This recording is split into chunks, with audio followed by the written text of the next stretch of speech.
사랑하는 형제자매 여러분, 오늘 우리는 하나님의 군대를 위한 정결함이라는 중요한 주제로 함께 나누려 합니다. 특히 교회 생활 안에서 문동병과 유출병을 어떻게 처리하여 하나님의 군대로서 거룩함을 유지할 수 있는지 그 길을 함께 모색해 보고자 합니다. 첫 번째 장에서는 문동병을 처리함에 대해 말씀드리겠습니다. 하나님의 군대인 교회 생활 안에는 문동병이 결코 있어서는 안 됩니다. 여기서 문동병은 천연적인 사람의 악한 결과, 특히 권위에 대한 반역으로 나타나는 악한 결과를 의미합니다. 구약의 가르침에 따르면 문동병은 주로 하나님께 속한 권위를 거스르는 데서 비롯됩니다. 예를 들어 미리암과 아론이 하나님의 대리 권위인 모세를 거스렸을 때 미리암은 문동병에 걸렸습니다. 이처럼 거스르는 본성과 성부는 우리의 피와 본성 안에 깊이 자리하고 있습니다.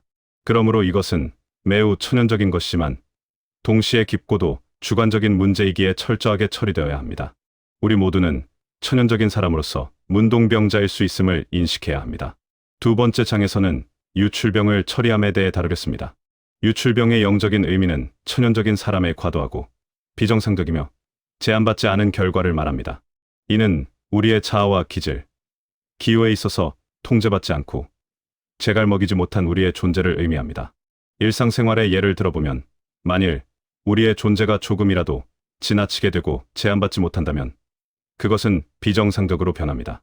우리가 성질을 참지 못하고 폭발할 때 우리는 과도하게 되고 제한받지 못하며 비정상적이 됩니다.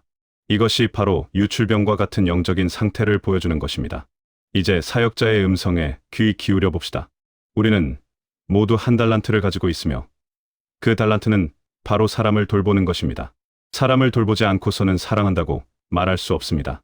어린이들, 믿지 않는 자들, 심지어 악한 성도들을 위한 마음을 가질 때에야 비로소 우리는 주님의 복음을 전할 자격을 얻게 됩니다. 여기서 핵심 메시지는 우리의 기질을 처리하고 우리의 부담이 바뀌어야 한다는 것입니다. 사람을 돌보는 것이 주님께서 우리에게 원하시는 가장 중요한 일입니다. 이어서 제사장의 각성을 살펴보겠습니다. 우리의 영이 묻습니다. 제사장인 당신은 여전히 지식과 의무 속에서 기능하려 하지 않았는가? 그러나 주님은 말씀하십니다. 나를 사랑하느냐? 그렇다면 돌보라. 너는 사랑한다고 말하면서 정작 사람을 먹이는 일을 피하고 있지 않은가? 이 질문 앞에 제사장은 이렇게 반응합니다.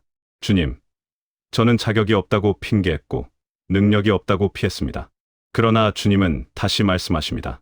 내 양을 먹이라. 이제는 기꺼이 순종하겠습니다. 이처럼 우리도 주님의 부르심에 순종하여 양들을 먹이는 자가 되어야 합니다. 다음은 하나님의 유업과 신성한 분배입니다. 하나님의 유업은 우리가 그분을 누리는 것을 의미하며 신성한 분배는 그분 자신을 우리에게 나누어 주시는 것입니다.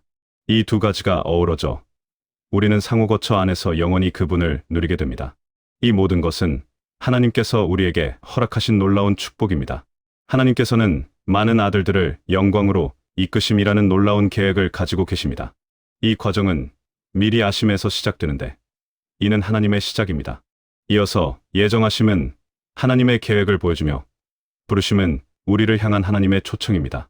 그리고 칭해를 통해 하나님은 우리를 의롭게 하시고 마침내 영화롭게 하심으로 하나님의 완성을 이루십니다. 이 모든 단계는 우리가 하나님의 영광에 이르기 위한 주님의 사랑과 섭리입니다.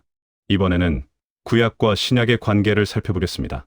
아우구스티누스의 통찰에 따르면 신약은 구약 안에 담겨 있고 구약은 신약 안에서 설명됩니다. 구약 안에는 그리스도에 관한 많은 약속들과 예언들과 예표들과 그림자들이 있습니다. 이 모든 약속들과 예언들과 예표들과 그림자들의 초점은 오직 그리스도이십니다.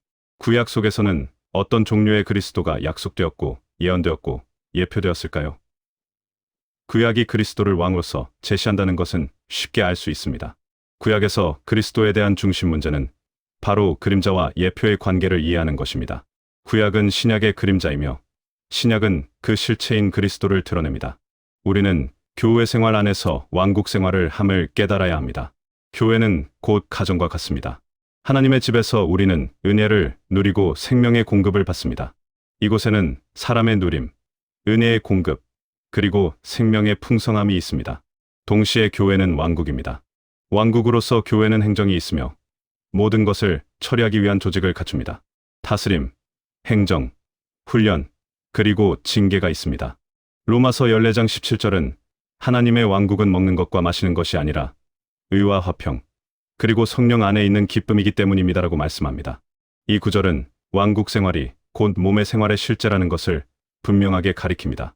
마지막으로 우리는 생각의 영 안에서 새롭게 됨을 경험해야 합니다. 먼저 우리는 거듭난 영을 가지게 되며 이는 내주하시는 하나님의 영과 연합하는 것입니다. 이 연합은 우리의 생각 안으로 확산됩니다.